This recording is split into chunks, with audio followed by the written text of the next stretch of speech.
Hi, my name is Bradley Shack, and I thank you for joining me for my personal quality improvement project. It is not enough to do your best. You must know what to do and then do your best. Dr. W. Edwards Deming. Based upon the work of Deming, Don Berwick and others developed the healthcare improvement concept of continuous quality improvement.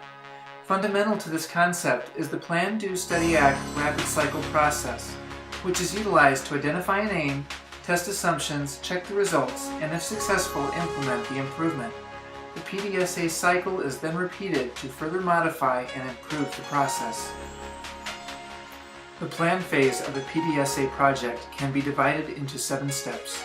The first step I took was to set a goal.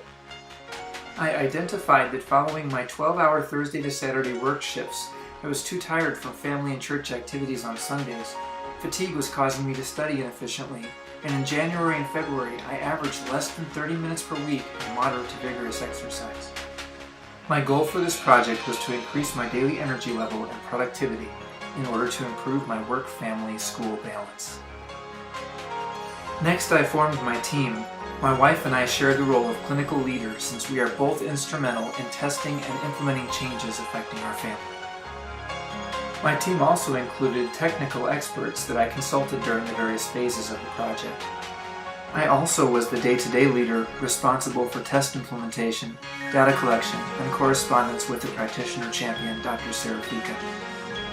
Finally, my student colleague David Foster served as project sponsor. He was not involved in the daily process, but was a valuable resource who provided accountability and monitoring team progress. In creating a process map, I found that for every path leading to exercise, there were at least 3 leading to me not exercising. My fishbone diagram helped to identify 14 factors competing with my daily exercise. Home maintenance tasks, time managing expenses, needing to study, pressure to do my best, tiring workload, working 3 straight 12-hour shifts, spending quality time with family, cleaning up after kids, procrastinating, sleeping too late, irregular workout times. So, as recommended by the CDC, my aim for this project was to complete 4 30 to 60 minute moderate to vigorous exercise sessions per week. Next, to meet the aim and help establish goals, I determined outcome, process, and balancing measures. To measure outcomes or system performance, I recorded my daily alertness using the Stanford Sleepiness Scale, where 1 is feeling active and alert, 4 is somewhat foggy, and 7 is sleep onset soon. I also recorded time and activities with family. To measure the process, I monitored time and type of daily exercise completed. And last, for balancing measures, I kept track of time spent completing schoolwork and housework to be sure my system changes were not causing problems to other system components. My mean results for the 7-day pre-intervention period showed daily 2.4 hours of schoolwork, 12 minutes of housework, a 4.0 somewhat foggy alertness at 10 a.m., 120 minutes of exercise for the week, and 2 quality family activities completed. Deb, my wife and co-clinical leader, suggested the initial change idea that on my non-work days the whole family should exercise together. We surmised that this would increase our family time and provide enhanced accountability for me. This idea was supported by a study by Ragland 2001, in which during a 12-month fitness program, only 6.3% of enrolled married pairs dropped out, compared with 43% of enrolled married individuals without their spouse.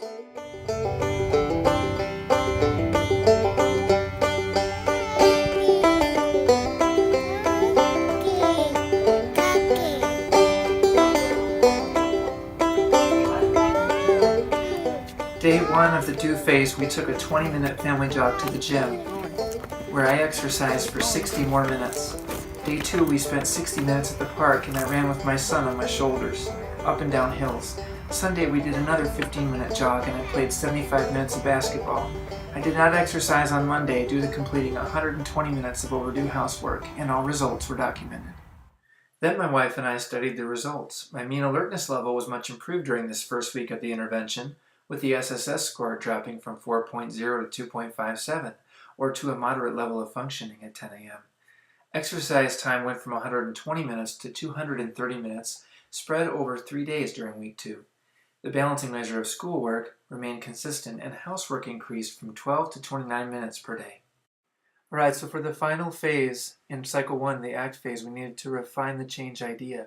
We decided that I would exercise with or without family, Deb would provide additional encouragement on 4 separate days, and housework should not replace exercise.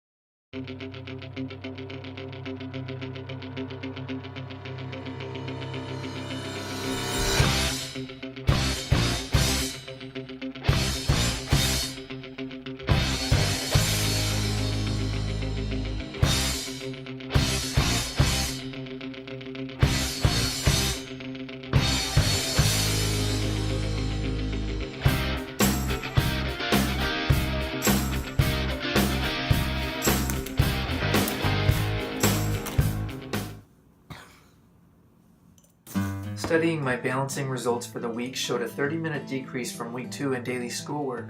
I stayed steady with 30 minutes of housework completed. My SSS alertness levels continued to improve to 2.42 at 10 a.m., and exercise time grew from 230 to 250 minutes and was spread out over 4 days. My control chart shows that only pre-intervention days 2 and 6 had an alertness level that was out of control. The process was in control during both intervention weeks regarding alertness.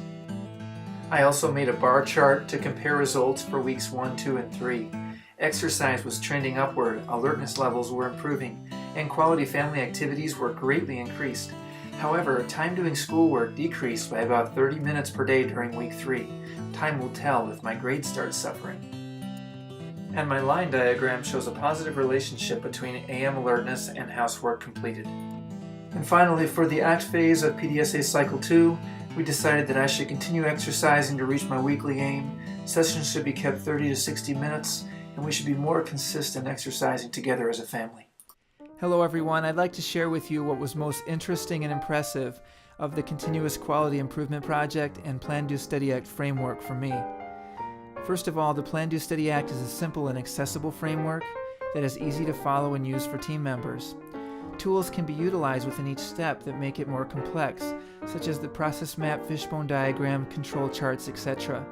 Secondly, I like the focus on process and not individuals.